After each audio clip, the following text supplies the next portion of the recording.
அஸ்ஸலாமு அலைக்கும். இன்றைக்கி நம்ம நேந்திரம் பழம் வச்சு ராகி கப் கேக் தான் செய்ய போகிறோம். ஸோ அதுக்கு நான் 2 பழுத்த நேந்திரம் பழம் எடுத்து வச்சுருக்கேன். வீடியோக்குள்ளே போகிறதுக்கு முன்னாடி நம்ம சேனலில் பார்க்குறீங்கன்னா சப்ஸ்கிரைப் பண்ணிவிட்டு பாருங்கள். ஸோ நான் இன்றைக்கி 2 நேந்திரமை நல்லா கட் பண்ணிக்கோங்க. அப்படி இல்லையா கையால் மசிச்சுக்கோங்க. அப்படியும் இல்லைனா நான் மிக்சியில் அரைச்சி நம்ம எடுத்துக்கலாம்.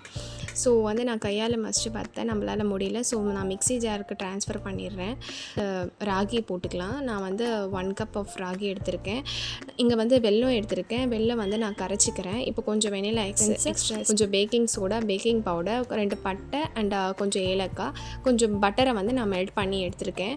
அண்ட் இங்கே நான் வெல்லம் காமிச்சேன்ல, அந்த வெல்லம் நான் கொஞ்சம் கொஞ்சமாக ஆட் பண்ணுறேன். ஆட் பண்ணி அந்த கப் கேக் மஃபின் செய்கிற அளவுக்கு அந்த டெக்ஸ்டர் இருந்தால் அந்த அளவுக்கு நான் ஒரு பவுலில் ட்ரான்ஸ்ஃபர் பண்ணிக்கிறேன்.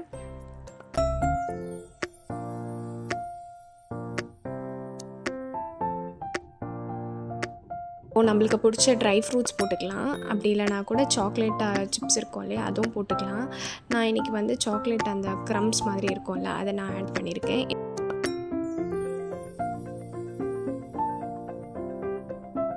பட்டர் பேப்பரில் நம்ம பேட்டர் போடலாம்.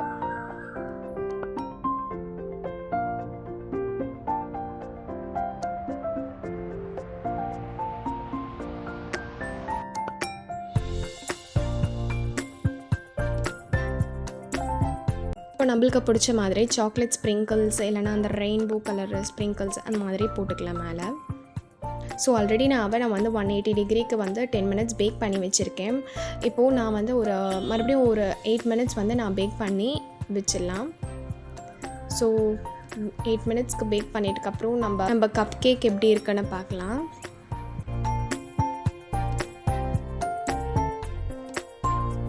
நம்ம கப் கேக்ஸ் ரெடி ஆகிடுச்சு. ஆல்ரெடி எங்கள் பசங்க ஒன்று சாப்பிட்டு பார்த்துட்டாங்க. ரொம்ப சாஃப்டாக ஒரு பனானா ஃப்ளேவராக சூப்பராக இருக்குது. நீங்களும் ட்ரை பண்ணுங்கள். நம்ம வீடியோவை சப்ஸ்கிரைப் பண்ணிக்கோங்க.